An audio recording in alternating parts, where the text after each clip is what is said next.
عندي استفسار واحد قد كده قد كده. انت تأمري استفسار واحد بس، اتفضلي. هي الناس اللي بتستحل حاجة الناس عادي كده وتحلل السرقة وبد الإيد وتاخد حاجة مش حقها وحاجة مش حاجتها وتقبلها على نفسها وعلى بيتها، انتوا بتعيشوا ازاي؟ انا نفسي مش عارف بيعيشوا ازاي بجد، ازاي كل الحاجات دي ولسه عايشين معانا لحد دلوقتي. الناس دي ناس مفترية. قولي لي بس ايه المشكلة معاكي وان شاء الله نحلها مع بعض.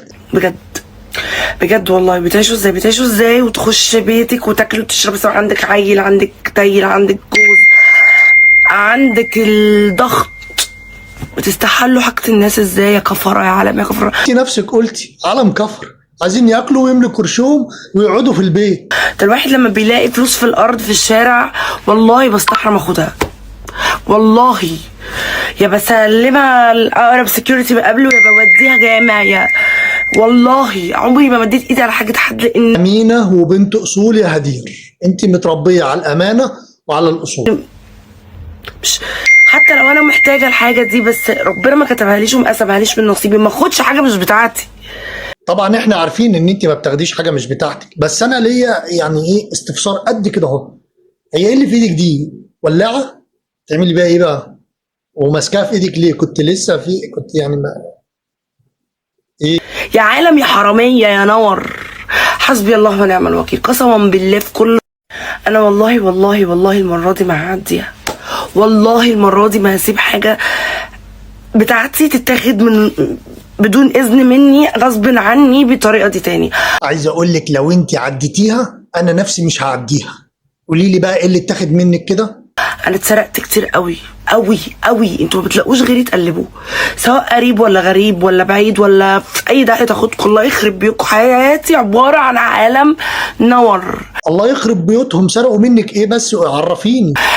اروح منكم فين؟ قالك اعتزل ما يؤذيك، اعتزلته بيسيب الدنيا كلها ما يؤذيني ويجي لغايه عندي. وبس معلش ايه اللي ما يؤذيني ده؟ اعتزلت ايه وسبت ايه؟ معلش بس عرفيني. ما تحلوني، هو ما فيش غيري؟ هو تفكرني ما بمشي في الشارع بلاقي فلوس الحاجه دي؟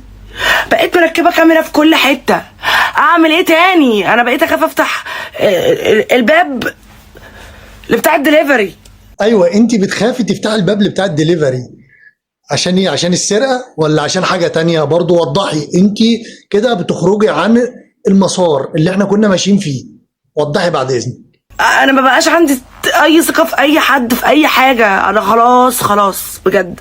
انا بصوا النهارده هنزل الجامع اصلي الفجر وهدعي والله وهقرا عده ياسين. هتنزلي تصلي الفجر وهتقري عده ياسين؟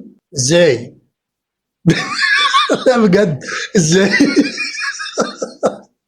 على العموم ربنا يتقبل منك، يعني ما حدش يكره لك طبعا الهدايه، ربنا يهديكي. على اللي مد ايده خد الاسوره بتاعتي. اسوره يا ولاد ده انا اغلى حاجه في حياتي كنت اشتريتها الساعه دي 50 جنيه من العتبه. انا مفيش حد دخل بيتي سواء راجل او ست قريب او غريب انا قصرت معاه في شيء او حتى جيت عليه في شيء. في دي اشهد لك ان مفيش حد دخل بيتك وانت قصرت معاه. بصراحه بتقومي بالواجب بتاعك على اكمل وجه، محدش يقدر ينكر كده وكلنا شفنا. بجد حسبي الله ونعم الوكيل، والله لافضل في كل صلاه وفي كل ركعه ادعى عليكي عشان عارفه ان اللي خدتها واحده ست. حبيبتي ما تزعليش نفسك، انا من هنا هتحاسبن وادعي عليها. حسبي الله ونعم الوكيل فيكي يا اللي خدت الاسوره. ماشي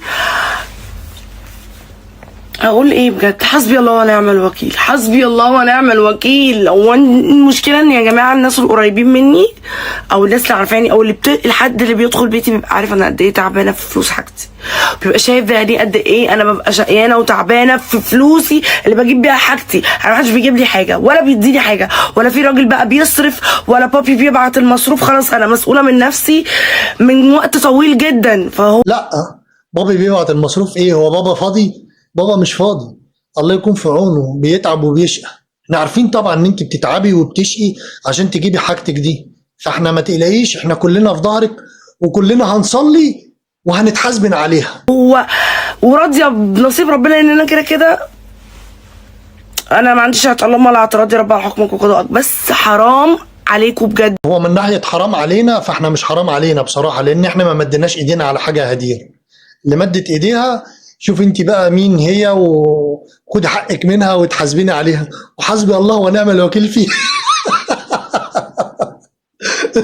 ربنا يهديكي، ويا رب تصلي زي ما انت ما بتقولي. صلي الفجر.